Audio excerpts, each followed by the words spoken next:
Miss Shirley. How are you, darling? Hey, Nancy.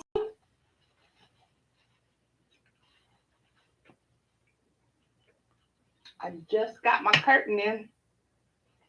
Go up behind me. Sneak peek.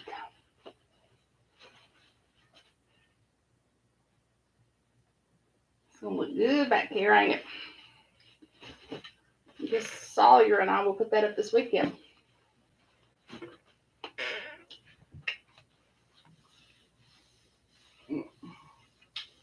It is 44 degrees here. So that's pretty good, Miss Shirley.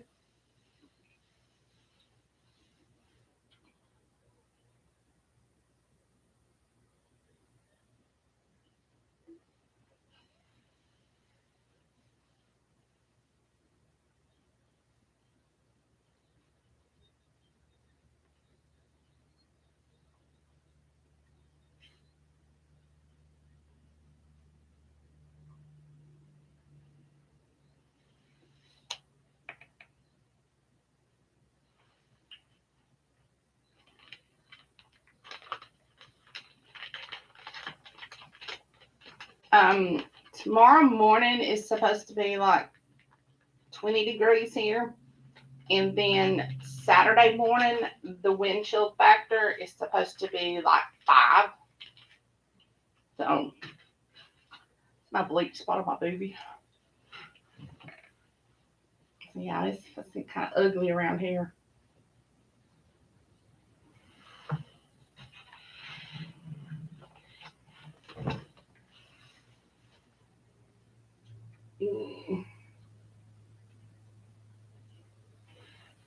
That's better. Where's everybody at?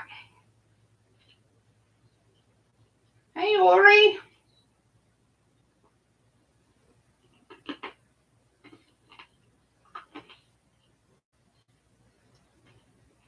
Yeah, that is very cold.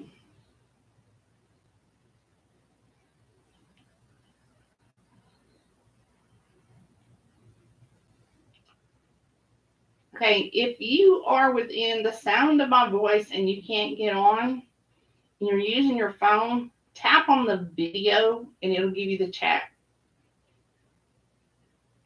I should give you the chat thing. My phone's in there charging, so.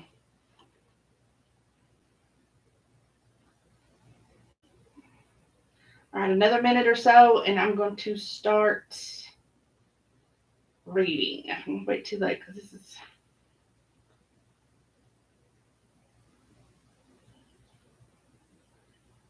Probably get 3 to 4 chapters into that. They're all the same, about the same length. Hey, Alex. Hey, Tom. Hey, guys, how you doing? I'm excited.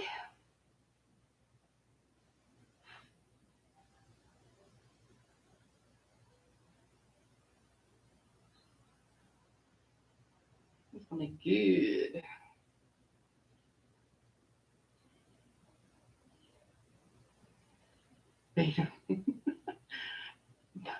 Neener Beaner. She may be changing over. All right, one. Y'all ready?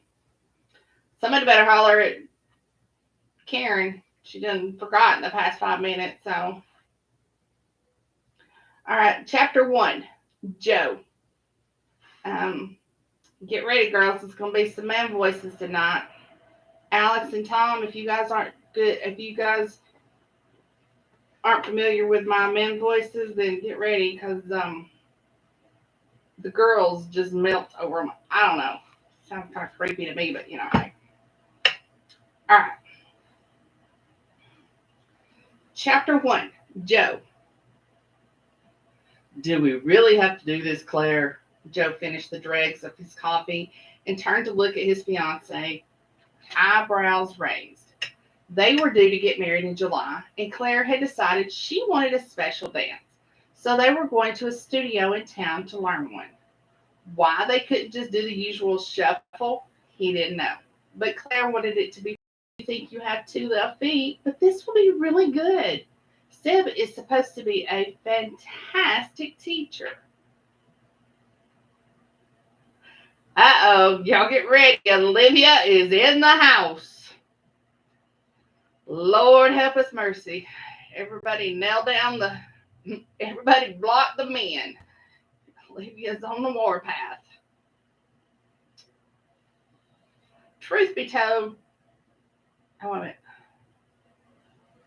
Yeah. Claire pouted as she rinsed her cup. Any minute now, and she'd start stamping her feet. Truth be told, Joe was skeptical of the whole thing. He had no coordination, and the last time he could remember even getting on the dance floor was at a work's Christmas party. That had ended with a night in A&E, a sprained ankle, and a broken nose. Alcohol had been involved, lots of it. He was certain Claire wouldn't want him drunk at the wedding, but he thought that might be the only way he'd get through it. He teaches Laura's little girls, Chloe. You remember Laura? We worked together before she left to have her second baby. She said as she put on her lip gloss. Claire was a midwife at the local hospital on the maternity ward, often working nights. Yeah, I remember her, he said, nodding. Honestly, Joe couldn't remember her at all, but it was easier just to agree. I suppose we should get going. He sighed and stood, stretching to his full height. His sweater rode up, and he watched as Claire's eyes widened. Nice to know he could still affect her. Joe was looking forward to this about as much as he would getting his balls waxed. Something Claire had suggested might spice up their love life, but all it had done was give him bollocks so itchy people had thought he had a disease. He and Claire had been together for nearly 5 years and had been living together for the past 2.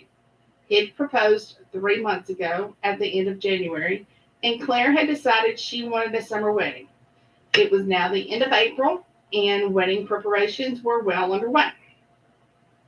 The proposal had come after intense pressure from both sides of the family and not so subtle comments here and there about grandchildren. Joe had started to feel it, and rather than end the relationship, which had crossed his mind, he bought a ring and got down on one knee. He thought it was what he wanted, but since the engagement, he'd been feeling unsettled, as if something wasn't quite right with the relationship. He didn't know what though, and sure as shit didn't know how to fix it. Upon reflection, he wasn't sure that proposing had been the right thing to do. After the announcement, he had felt an uneasiness that crawled under his skin and had him shivering any time someone mentioned the wedding. Claire was exactly his type, though. Petite, with silky soft red hair, green eyes, and alabaster skin. Everything he would usually look for in a woman. So this change in the way he felt was baffling. He was bisexual, but it wasn't as if he'd been lusting after men either. He glanced over at her as she put on her shoes and grabbed her bag. He shook his head. It'll all be fine after the wedding. Things would settle and they'd be back to how they used to be. They would have to be.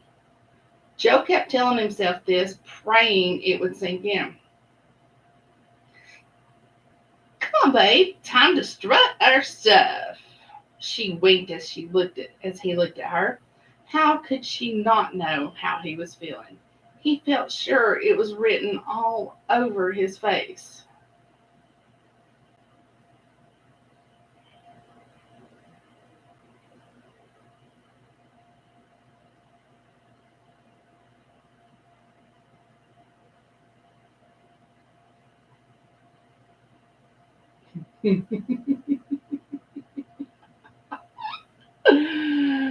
Oh, Lord have mercy.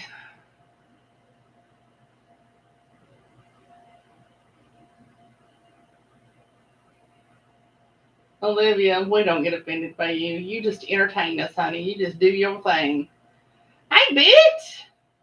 Glad you could make it.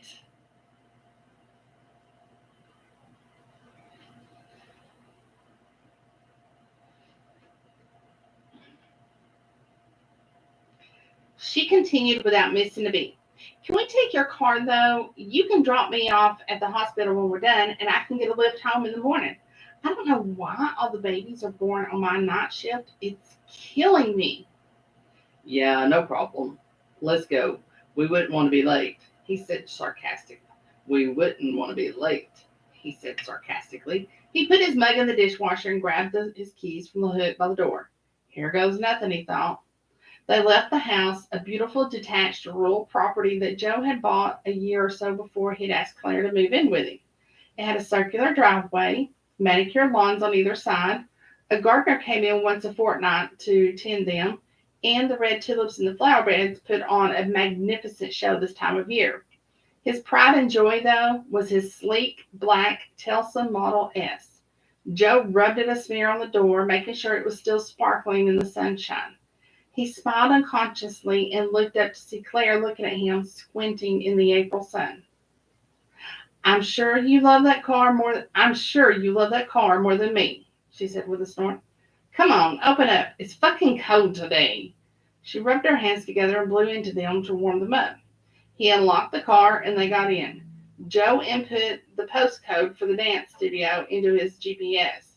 It was going to take about 30 minutes to get there, but they had to work their way across town, and it was rush hour. Joe and Claire lived in a little village just outside the city of Chester, but there was no way he could live in the city. Not, and I may pronounce it wrong because I don't know if it's Nava or Nava, but I'm going with Nava, like lava. Nava Dance was a light blue, double fronted shop with blacked out windows and a row of retail properties. A boutique on one side and a coffee shop, the Coffee Mill, on the other. Set back from the main road, the dance studio had parking spaces in front. Joe pulled into one and locked the car as he and Claire got out. It wasn't in the best area of town, and he almost wished they'd brought Claire's car instead. They stepped through the main door into a foyer filled with parents waiting for a class to finish. Joe felt out of place as he and Claire waited to go in, conscious of the looks they were getting. A door burst open and out ran a group of boys and girls aged 7 or 8 wearing leotards and tights. Joe eyed the children with horror. Fucking hell, he hoped they didn't have to wear that. Claire looked at him with barely disguised glee on her face. Don't worry, I'm sure you'll look great in tights, she giggled. Do you think we're okay dressed like this? Joe asked, looking down at what he was wearing. Oh, by the way, I know this is based in the UK, but I don't have a UK accent. I can come close to Scottish and Irish with some of my Appalachian talk, but yeah, the UK I don't do very well with, so sorry. I wish I could though. Man, that'd be awesome. Do you think we're okay dressed like this? Joe asked, looking down at what he was wearing. Dark blue jeans, a pale blue sweater, and his favorite brown Chelsea boots. Claire was in leggings, a long gray tunic, and a pair of flats. We'll be fine. Stop worrying, she said, swatting him playfully on the arm. As the last child ran out, they walked through the doors leading to the studio itself. The room was bigger than he had expected. Floor to ceiling mirrors covered one wall with a bar attached. Two other walls were covered in posters of musicals and framed photographs of students.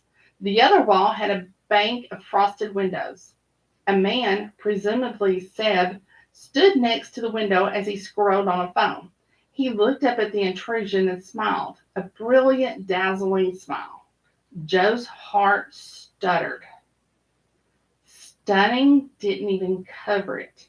He was gorgeous. Beautiful, even. He was a little shorter than Joe, not quite 6 feet, and his body was a work of art, lithe and slender. He wore black mid-thigh shorts that showed off his sculpted legs and a baggy red t-shirt that hung off one shoulder.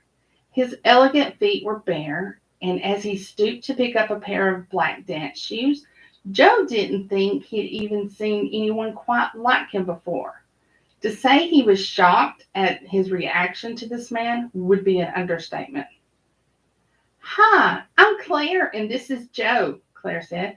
One of my friends recommended you teach her daughter Chloe. My friend is Laura Sanders. Yeah, I know Chloe. She's a lovely little girl. Seb smiled again as he spoke, and Jesus Christ, if his voice didn't sound as smooth as silk. There was a hint of an accent, but Joe couldn't quite place it. Think as Seb as having a Southern American accent. There you go, in a British town. Mm, mm, mm. Really pleased to meet you. How are you both doing today? Great, thanks. Good. Joe and Claire replied at the same time, both of them reaching forward to shake his hand. A tingle shot up Joe's arm at the other man's touch. You mentioned in your email that you wanted some lessons for your wedding in mid-July. Congratulations, by the way. What sort of dance do you have in mind? Are we looking at a simple waltz or something more adventurous? Seb asked with a glint in his eye. Seb's smile was blinding as he faced Claire and Joe, his eyes sparkling with mischief. Well, I was thinking along the lines of a tango, or even better, an Argentine tango. I know how sexy and sensual that is, just like foreplay, Claire said, twirling her hair with her fingers. Claire aimed the words at Seb, but she looked over at Joe with a heated look in her eyes. Joe really didn't know or care what a tango or an Argentine tango was. But if it meant he could stay with Seb a little longer, he was all in. He considered getting popcorn so he could watch the show. Did you have any music in mind? Do you want something modern or more traditional? Seb asked, completely ignoring Claire's actions. My roommate Italia and her boyfriend Louis are tango experts, so I could ask them for some suggestions, or we can just check out Spotify now, whatever you like. Seb added, looking directly at Claire this time. He turned to Joe and held his gaze, dark chocolate eyes framed by long, lush eyelashes. Joe was mesmerized and puzzled when Seb didn't appear to be affected by Claire's blatant flirting. Interesting.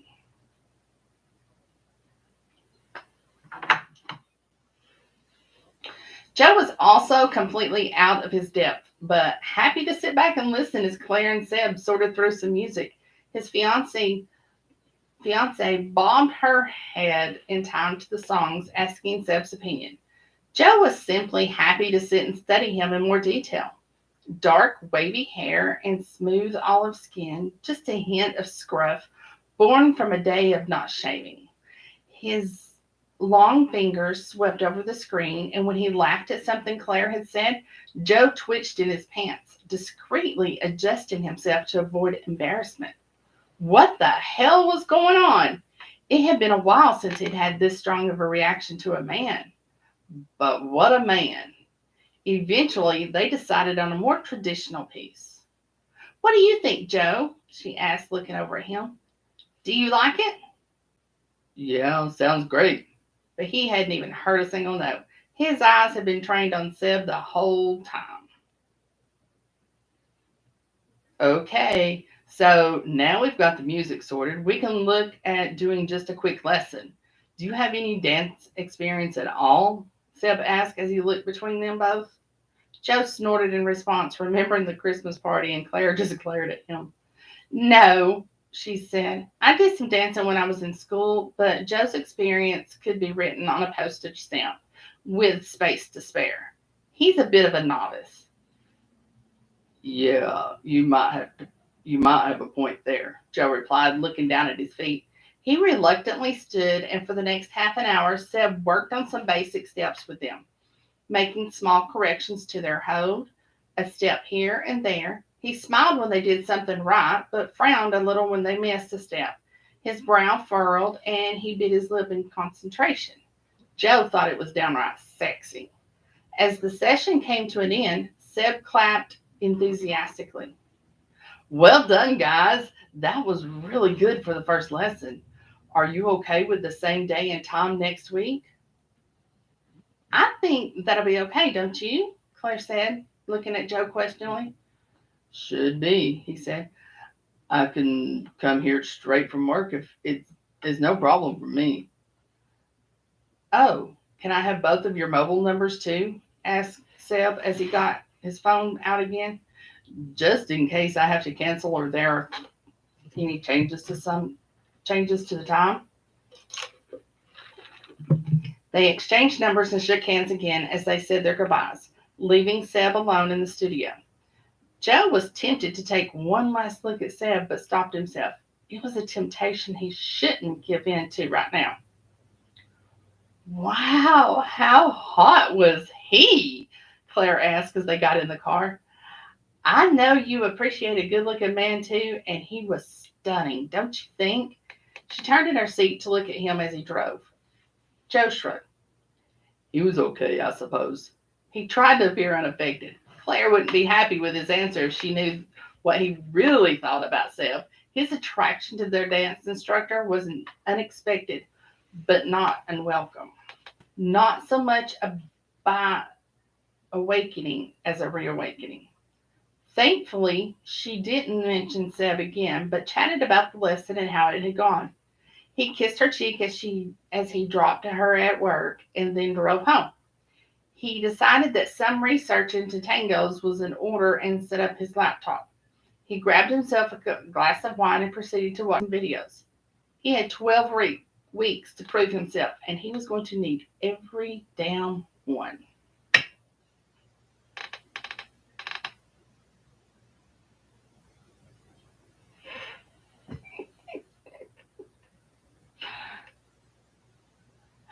All right, you guys are killing me already. I can see this. Jackie's in the house?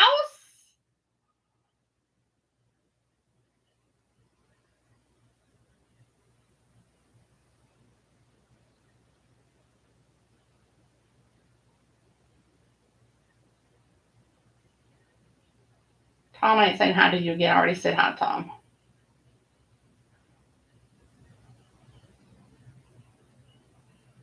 See, I told you.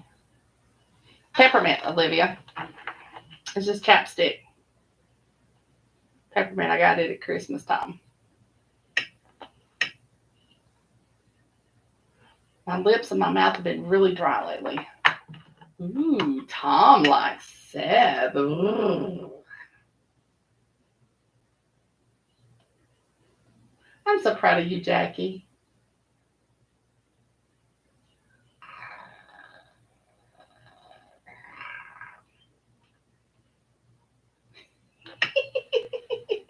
All right, I'm going back to reading. Y'all go back to partying. Chapter 2, Seb. As Joe and Claire left the studio, Seb returned to his phone and the text message he'd been reading before. He worried his lip as he went over the words again, willing them to disappear. This was getting beyond a joke now. I love watching you move. I want to touch you, feel you. I want to make you mine, Seb. Shit.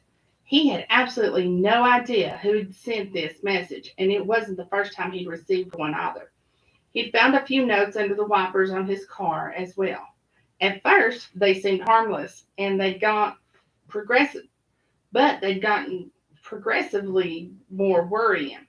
He knew he should probably go to the police with this, but what could he say? It wasn't like they'd threatened his life, just someone with a crush or infatuation. Infatuation more like. But there was no doubt they were meant for him. Nothing he could do about it now, though, and he put his phone down with a sigh. He packed up his bag and locked up the studio he co-owned, happy to go home to Rocco, his dog. As he walked to his car, the hair on his neck prickled, and he had the oddest sensation he was being watched. He stopped to gaze around, peering into the semi-darkness. He thought he saw a shadow at the end of the building next to the coffee mill, but when he looked closer, there was nothing there. Just a trick of the light, maybe? He shook it off and made his way to his car, locking the doors when he got inside. Driving home, his thoughts turned to the evening's lesson. Claire had done well with the choreography. but Joe clearly had no experience with dancing. He'd need to focus on his rhythm and his footwork. But that was all stuff Seb could help him with. He wanted to make this the best first dance ever for Claire and Joe. Thinking of Joe, he was all man with deep blue eyes, dark blonde hair, and the merest hint of stubble on his sexiest butt jaw. He could imagine scraping his teeth over that. He seemed to be a little older than his own 28 years, but age was only a number, and Seb quite liked an older man. Joe was taller than Seb, easily over 6 feet, and Seb hadn't failed to notice the way his jeans clung to his muscular thighs and tight ass. Broad shoulders and a trim waist completed the look. He wouldn't mind taking a look to see what he was hiding under his tight blue sweater. He also hadn't missed the way Joe looked at him while he was going over the music with Claire. Seb had glanced his way once or twice to see if Joe's eyes devouring Seb's body, definitely checking him out. If he didn't know better, he'd say the guy was interested. Fuck my life, he thought. The only man to even ignite a spark in him since his ex-partner Daniel, and he was getting married and more than likely straight. The looks Joe'd been sneaking, though, gave him cause to think otherwise. But sometimes life just likes to kick you in the balls and then stomp on them for good measure. He needed to forget about Joe and think about getting his own man to love. He was tired of being lonely. No, not lonely, just alone. As he pulled into the parking space outside his apartment, he sat in his car for a while thinking. He couldn't remember if his roommate, Natalia, would be home or not. He knew when she saw him, she'd know something was wrong, and he didn't have the strength to dodge her questions tonight. Not just about the messages, but about Joe, too. Sometimes he was too easy to read. He sighed, got out of the car, and walked towards their ground floor apartment. His landlord had agreed to let him have this unit so he could have access to the small garden at the rear. As he put his key in the lock, the familiar click of nails on the hard floor met his ears, and he closed the door behind him. A wet tongue licked his hand. There was Rocco with his favorite teddy waiting for him. Seb dropped to his knees, and the Rottweiler, oh, it's a Rottie! Oh my gosh, I want a Rottie! And the Rottweiler showered him with kisses. He had had him from a puppy and loved him to death. I found me a rescue Rottie, and she's 5 years old, and I seriously want her. She's like lazy and submissive and just wants to lay around and be petted all day, and that's my speed of dog. He'd had him from a puppy and loved him to death. Seb fussed over him, scratching the soft fur behind his ears. How you doing, buddy? Have you been a good boy? Rocco rolled onto his back, his front paws in the air, waiting for a belly rub. Seb dutifully rubbed his tummy. Who's a good boy then? Your daddy's a good boy. He scratched Rocco's ears again, moving his hands lazily through his fur. Eventually, Seb stood and walked to the table in the hallway, where he found a note from Natalia. She was staying with Louis. Is it Louis or Lewis? I've heard that both ways. I was kind of going with Louis Armstrong on this, but you got, because I love jazz, but you guys just tell me which way. She was staying with Louis again tonight. He was her boyfriend and dance partner, and they had an early audition tomorrow in Manchester for a new show. It was easier for her to stay there.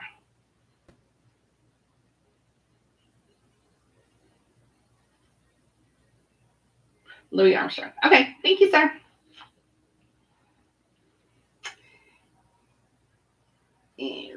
Natalia was not only his roommate, she also co-owned Nava Studios with him. They'd owned it for a few years now, and their student base had grown steadily. They both taught there, but Natalie's audition was successful. They need to take on a new tutor. Rocco had gone back to his bed in the lounge, and Seb walked into his bedroom, stripping off his clothes as he went. He wandered into the bathroom to take a quick shower. He stood with his back to the hot spray, easing the tension in his neck and shoulders. He felt exhausted tonight, the combination of the long day and the annoying text message playing on his mind.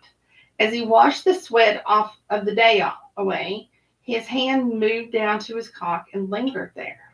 He stroked himself lazily, his head falling back against the tiled wall, but he just didn't have the energy tonight. With a sigh, he continued to wash his body and hair. After he turned off the shower and dried himself, he put his boxers on and went to the kitchen to find some food. Nothing in the fridge, Rocco. What are we going to eat tonight? He pulled up the menu of the local Chinese delivery on his phone and placed an order for his usual chicken with broccoli and noodles. He let Rocco out the back to do his business and sat for a while with his eyes closed, the silence of the apartment welcome after his busy day. A scratch at the rear door told him Rocco wanted back in, and while he waited for the food, Seb started to think about the dance moves he could put together for Claire and Joe, humming and walking them through his head. Honestly, they'd have been better off with a simple waltz with a few fancy moves thrown in, but Claire had insisted on a tango. After the earlier lesson, he wasn't sure Joe was up to it, but who was he to disagree with paying clients? At least he had 3 months to try to get them up to scratch. Ample time, he hoped. He realized he had lost himself in the music again when a sharp knock on the door reminded him of his ordered food. He opened up and took the bag from the delivery guy. Someone's got an admirer, the man said, pointing to a single white rose on the doorstep. There was a small envelope attached. Seb laughed, saying nothing, and picked up the rose. His heart thumped in his chest. He feared he knew exactly who this was from. He thanked the guy and closed the front door, then took the food in the kitchen. He really didn't want to open the envelope, but he needed to know what it said. Always in my thoughts. Oh my fucking God. Whoever it was knew where he lived. He dropped the note, and a shiver ran down his spine. He stood for a while, his breaths becoming quick and shallow, and he steadied himself as he became dizzy. He finally managed to move and ran around the apartment to check the doors and windows. He made sure they were locked and closed, the curtains and blinds too. When Rocco wandered over to him, he bent down and slowly moved his hands through his fur, taking comfort in him. What the fuck was he going to do? His appetite gone, he left the food in the kitchen and opened a bottle of beer, drinking it as he stared off into the distance. What should he do? Should he call someone? He didn't want to bother Natalia. She'd be stressed over the audition tomorrow, and he really didn't want to trouble his parents with this just yet. He supposed he could call Dominic, but although they were the best of friends, he didn't feel comfortable discussing this with him just yet. He slammed the bottle down in frustration. Fucking hell, why was this happening? He didn't know that many people and didn't think who would do this to him. He put the food he'd ordered in the fridge and went to his bedroom, done for the night. Rocco followed him and jumped up on his double bed as Seb turned on his TV and lay down next to him. This could be a problem. He really didn't want to leave. His life was here now, his home, friends, and business. He couldn't afford to move away. And who was to say they wouldn't find him?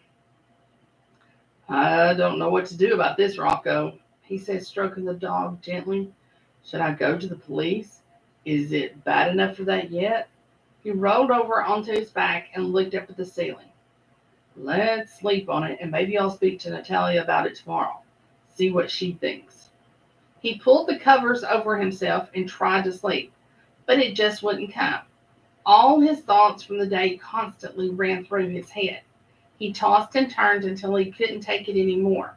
He grabbed his laptop, lined up the music for the tango, and set to choreographing more steps for Claire and Joe. Maybe this would take his mind off things, and at least he'd have something more to teach them next week. By 2 a.m., he couldn't keep his eyes open any longer, and he set his laptop aside.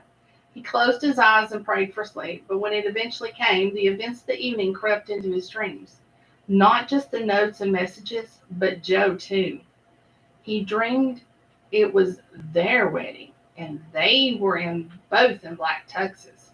Instead of a tango, though, a slow song played, and they gently swayed together, his head on Joe's shoulder, their hands clasped between them. He smiled in his dream as Joe bent down to kiss him. He woke with a start the following morning to the sound of Rocco barking.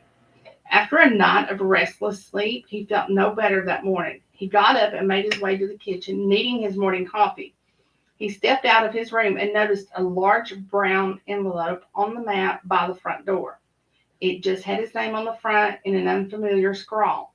He picked it up, surprised by its weight, and opened it, not daring to look inside, but knowing he should.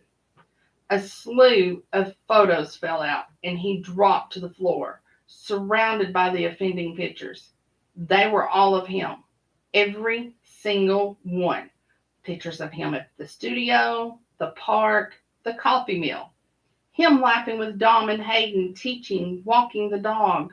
He put his hand to his mouth, stifling a sob as he picked up a few, panic and shock running through him at the thought that he'd been so unaware, so obvious. He touched them as if the feel of them would help pinpoint who had taken them. But he just felt revulsion and disgust.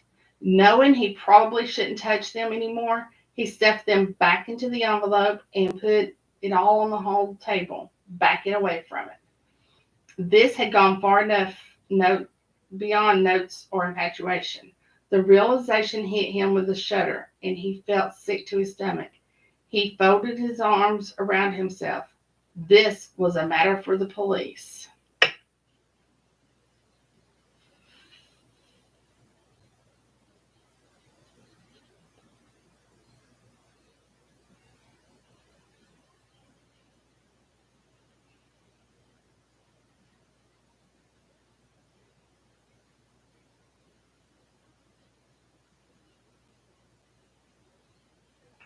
Oh my gosh.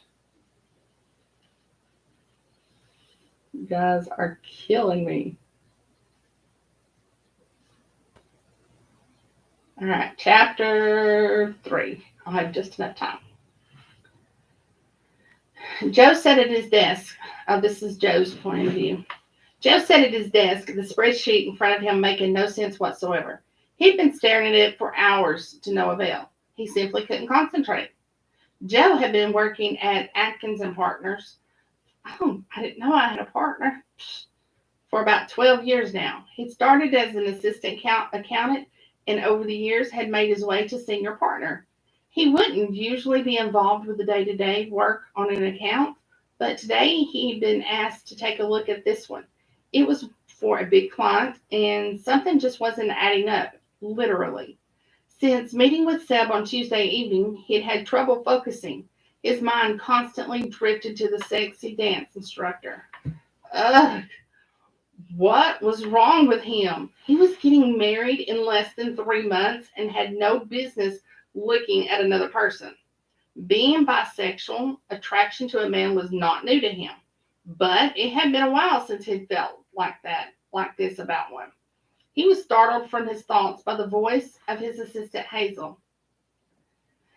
Can I get you another coffee or some lunch, Joe? You've been staring at those accounts for hours now. He looked up as she put her head around the door. I'm good. I'm good. Thanks, Hazel. I'm probably going to head out to get some lunch myself. Do you want me to get you anything? She sat in the chair opposite him. Are you going to that little sushi place I like? You can get me my usual. You know how I love the sushi from there. I know you do, and sushi does sound good for a Friday lunch. He sighed and stretched. His back ached after sitting at his desk for so long. Leaning back, she looked at him, her head tilted. Is everything okay, Joe? You've been a little distracted lately. You know, you can always talk to me. And he did know. They'd been friends for about 10 years, ever since she had joined the company. But they'd been closer when he made senior partner and she became his assistant. They'd often shared lunch, and before Claire had come along, and here goes the Yonesies. Alex, don't take it personally. It's not anything to do with the book. Trust me, this is every night about this time. They'd often shared lunch, and before Claire had come along, he had joined Hazel and her husband Dave for meals and barbecues at their house. Her 12-year-old twin sons, Adam and Callum, called him Uncle Joe, and he never missed their birthday. Hazel was a little older than he was, a bit on the shorter side at around 5'1". She had a blonde pixie cut and a pretty round face. She wore thick rimmed glasses that regularly changed color and often sat perched on the end of her nose. Hazel's inability to keep her opinions to herself had not endeared her to some of the partners, but Joe wouldn't have her any other way. He loved her like a sister. She hadn't hidden the fact that she didn't think Claire was good enough for him and had respected his wishes and kept her mouth shut most of the time. He pondered the question, but he wasn't sure what to say. He didn't want to trouble her with his doubts about his relationship with Claire until he was sure what he was feeling, so he lied. Probably just a wedding. You know, Claire's been busy trying to organize things and roping me in for all manner of meetings with the planner. We have a cake tasting later this afternoon, and honestly, I'm sick to death of trying wedding cake.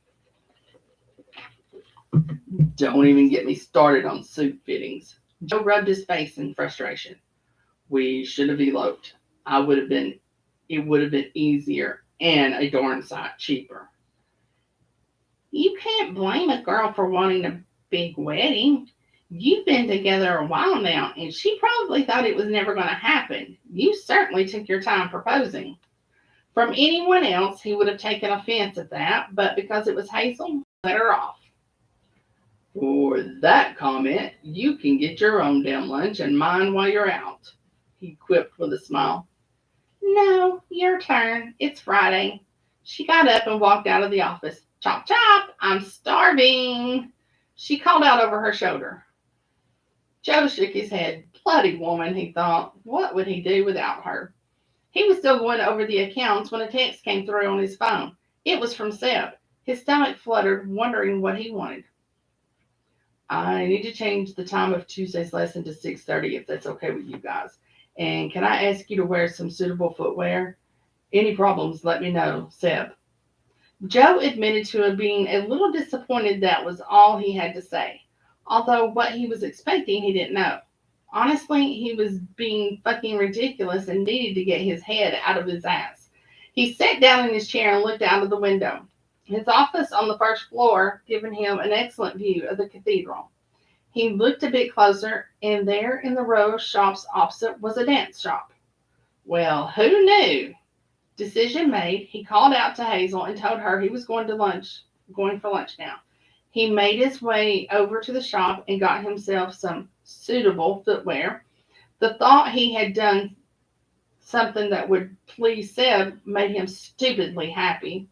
He remembered Hazel's sushi too. It was more than his life was worth to forget that. Later that afternoon, the cake tasting had gone about as well as he had expected. Each slice tasted much the same as the other. He wasn't entirely sure what he was supposed to say, so he just made what he hoped were the right noises at the right times, and no one seemed to be the wiser. Thankfully, Claire decided on what she wanted, so at least that was another thing they could check off the list. What are you going to do tonight? Claire asked as he drove them back home from this tasting. Not sure, really. I have some exam papers to grade, and I'll probably open a bottle of wine after. I'm exhausted, though, so I might just have an early night. Joe was an examiner with the local university and helped mark accountancy exams at the end of the academic year. He had 30 papers to mark, but he had some time yet. After a quick meal, Claire left for work, and Joe opened a bottle of wine as he had intended. He sat looking at the papers in front of him, but really wasn't in the mood. He moved to the sofa and lay down to listen to some music, his wine on the coffee table beside him. As his mind wandered, he thought about his time at university. It had been great there for him, a time where he was able to fully explore his sexuality. He'd always known he was bisexual, kissing Bethan Williams in his last year of high school and then kissing Glenn Thomas the following year. His preference had always been for men, but he'd only really ever had girlfriends. At university, though, he'd met Andrew Simmons, who had been more than happy to experiment with Joe. They'd been out to a local bar for his 20th birthday, and afterwards they'd gone back to the house they shared to carry on the party. A game of truth or dare started, and Joe had chosen dare. Lucy, one of his housemates, had dared him to kiss Andrew, not just a peck, but full on action. If there's no tongue, it doesn't count. Too drunk to care, he grabbed hold of Andrew's shirt and pulled him in. To his surprise, Andrew had responded, deepening the kiss. He had slid his tongue into his mouth, and Joe had been gone. Everything had faded away until it was just him and Andrew, their lips met in sync, tongues battling for control. Cat calling and whistling had soon broken the spell, and they parted, breathing heavily. It had been obvious to them both that this wouldn't be a one off, and that night Andrew had ended up in Joe's bed. After that, Joe and Andrew had regularly enjoyed each other's company, spending evenings and weekends together for the next 12 months. They'd experimented a lot, hand jobs, blow jobs, ass play, but never going the full way to penetration. When university had ended, they'd both gone their separate ways, and Joe hadn't been with another man since. He had heard through the grapevine that Andrew had married a few years earlier, living happily with his husband. All Joe's other relationships, if you could call them that, had been with women. Then he'd met Clare, and the rest, as they say, was history. Around 5 years earlier, a woman he'd worked with had asked him to a party she was hosting, and unbeknownst to Joe, invited Claire along too. It was clearly a setup, but they'd hit it off, and here they were, engaged and about to get married. The realization dragged him out of his reminiscing. He wasn't sure why the thought of getting married was bothering him so much. Joe swallowed the last of his wine and decided to call it a night. His trip down memory lane had given him much to think about. Was this what he was this what he was missing? And had meeting Seb brought it all back? The following morning he woke to feel Claire's hands roaming over his body. He froze beneath them, not wanting to move. Good morning. Did you miss me? I know I missed you, baby. She moved lower, reaching for his morning wood, gripping him in her small hand. How about it, Joe? It is Saturday, and you don't have to get up for work, she purred. Usually, Joe would have been happy to comply. He was never one to turn down sex. But today, he didn't want her to touch. The images from last night still ran through his mind. He groaned and shrugged her off, moving to the other side of the bed and pulling the covers back. Sorry, I didn't sleep very well last night, and I have a terrible headache. He knew it was a poor excuse, but he couldn't face sex with her, and that confounded him. He stood quickly and removed himself from the awkward situation. Why don't you get under the covers? I bet you were on your feet all. Why don't you get under the covers? I bet you were on your feet all night and could do with the rest. I'm just going to go and get some painkillers and put the coffee on. He slipped out of the bedroom and went downstairs. By the time he came back, she was fast asleep, her red hair fanning out on the pillows. Joe tiptoed through the room, grabbed some clothes, and went back downstairs. He needed to get out of the house. Bada boom, bada bang. That's it, girls and boys.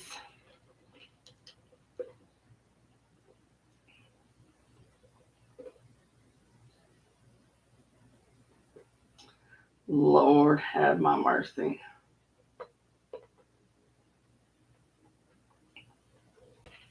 Where did it fly? Oh, Lord. Alex, thank you so much for letting me read this. This is good.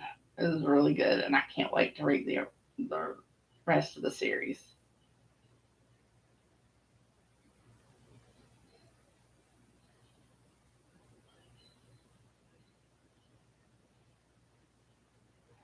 Tom, Alex, if no one told you, Olivia's from Russia. She lives in Russia, so she tends to.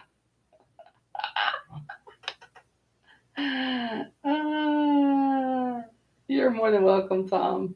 So welcome.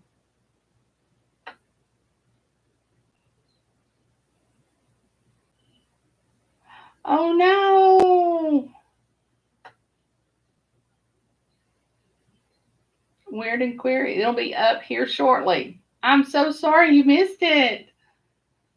Oh man, that sucks. Donkey balls, as I like to say.